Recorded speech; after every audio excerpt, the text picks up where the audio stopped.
Hi guys, welcome to our mini series on how to make a koi pond. As you can see, that's what we're doing here at Satomi Nishikigoi at the moment, so it seemed like the fitting thing to do. We are doing things a little bit differently, just because of the situation that we're in, being inside the barn, etc. But we're going to show you everything, how we're doing it, why we're doing it, and hopefully you can get some good ideas for your ponds at home. Let's do it. So in today's episode we're going to cover the blockwork, the foundations, and we're going to get the pipework all done as well. As you can see, a lot of the blockwork is already done. However, we're going to show you what we've done in terms of the put foundations in, and we're not going to be digging down and pouring concrete like your conventional koi pond. That just wasn't an option inside the barn. So let me spin you around and I'll show you what we're doing. So before I show you what's going on here, I'll address the elephant in the room. This pond has been up and running, the Azakari pond, but it's currently dried out as the baffles in the multi-bay chamber collapsed because I use LB1 and not MS300 with mechanical fixings to take the stress of the water. So we've learnt from our mistakes and we're going with a concrete block this time. I will update you on that. It's just drying out. We're going to redo them. We'll put it in a video and we'll get that back up and running, ready to go on some big hillside. So onto this here. I wanted to show this because, as I say, I just jumped inside one of the ponds, and your conventional method this day and age would be, this would be all dug out.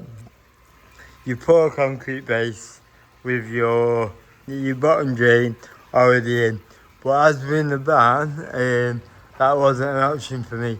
So what we've done is we have actually dug out some foundations, and we've pegged the bottom block down within the concrete. So this is a great option if you want a pond, but you don't want to dig a massive hole in your garden. As long as you get your foundations to build your blockwork up on, you can work with that. And then, rather than digging down, you can build up to the height of your bottom drain. So what I'm going to do is, I'm going to have both of the bottom drains at the same end. They're going to go through into the settlement chamber, and the third hole there is for the third line. So basically, over there in the pump chamber, we're going to have a big pump coming up, a T, 2 spray bars, and the water's going to flow towards me, allowing the fish to swim against it. I'm going to go down the bottom drain back into the filter. I'm going to go and grab that pipe work, and I'll come back to you and we'll get it all fitted, ready for building the base up. Just before I turn you on and show you what we're doing, I thought it'd be pretty cool just to run some B-roll of building the Azakari pond behind there. It is all like amateur clips, just like what I filmed. Just to keep a track of what we're doing and stuff like that. But I'm going to get the editor to mash it all up, show you what the barn was like before we moved in, and put you in the picture basically, and then we can go from there.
So while we've been bricklaying on this side, getting that side all built up, obviously we've got our bricks laid out ready to go here. Rebar going in the wall because it's going to be, the storage tanks are going to be up here for water. So whilst even like I've been cracking on with that, I've been working on the pipe work for this side of the pond.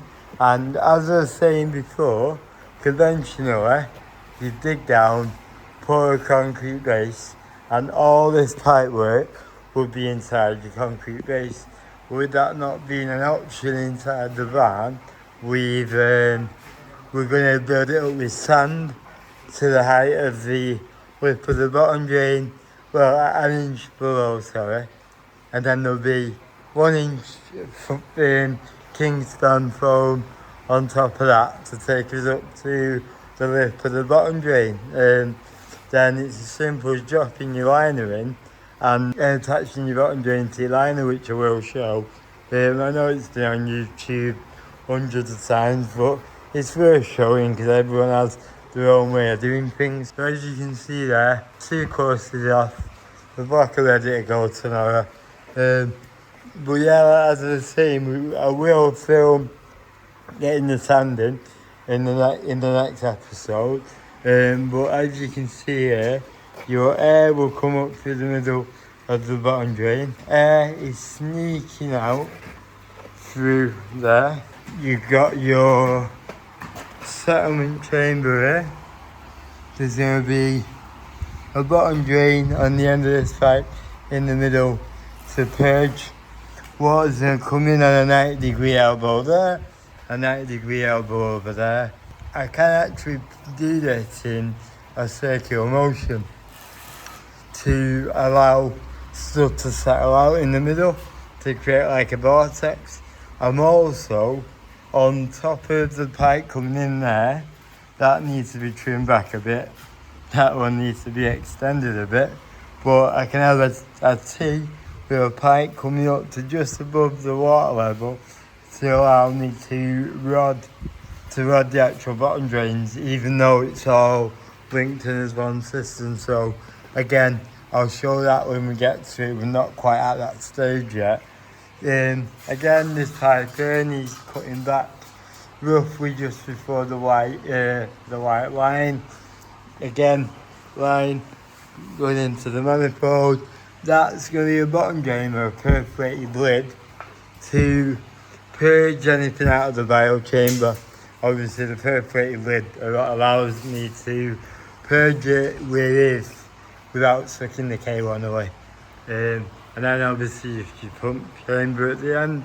Another little pointer is you got to remember the first few blocks of this are going to be sand. So when the bottom drain comes in there from the other pond over there, the airline will come in there with it underneath the sand. The airlines will come down the side, sneak through the wall on this side of this pipe, hence the cut out. It's going to sneak around the bottom drain and it's going to go out the wall with that one. So on the other side of the wall here, we've got our 2 gate valves. Obviously nothing's welded there yet. 2 gate valves, airline just there. One of these sig butts. But there'll be another airline. The airlines are going to come up the wall, across. The air pump's going to sit up there with the plug sockets, and away you go. The slide valves are to purge each line, obviously, connected into one line. And then between the T and the elbow there, this T and that elbow, I'm going to sneak in a 4-inch ball valve. That's because, obviously you can see I've got the end of that capped off at the moment. I feel like I need a pointing tool because it goes out of focus and I use my finger. That's capped off at the moment, knowing that this is going to be chewed into. But everything else here, besides needing a good jet wash or holds down, is functional, and it's been functioning really well up until me drying that one out. Again, the one on the left, the gate valve, that's the moving bed perch. The one on the right is the settlement perch, so that's like your main one really. But in between this T and the elbow is where the gate valve, not the gate valve, sorry, the 4-inch ball valve will be. And the purpose of that 4-inch ball valve is these gate valves inevitably drip and seep water the more you use them. So that gate valve there is going to keep the ponds separate, so we're not mixing water, because obviously we want to keep our systems separate if we can. On the end of that line there's another 4-inch ball valve, and that just stops any drips in general, emptying the pond slowly. Not that it would be the end of the world, because I'm going to have a trickle in, but it's just there for security. That's it for this one, guys. In the next episode we'll look at getting the storage tanks on the wall, have the blockwork up and ready, and then look at getting the sand in and getting it all levelled out and running towards that bottom drain. We've got foam to go into, but we'll see how we go. So thank you for watching this episode, and I'll see you in the next one.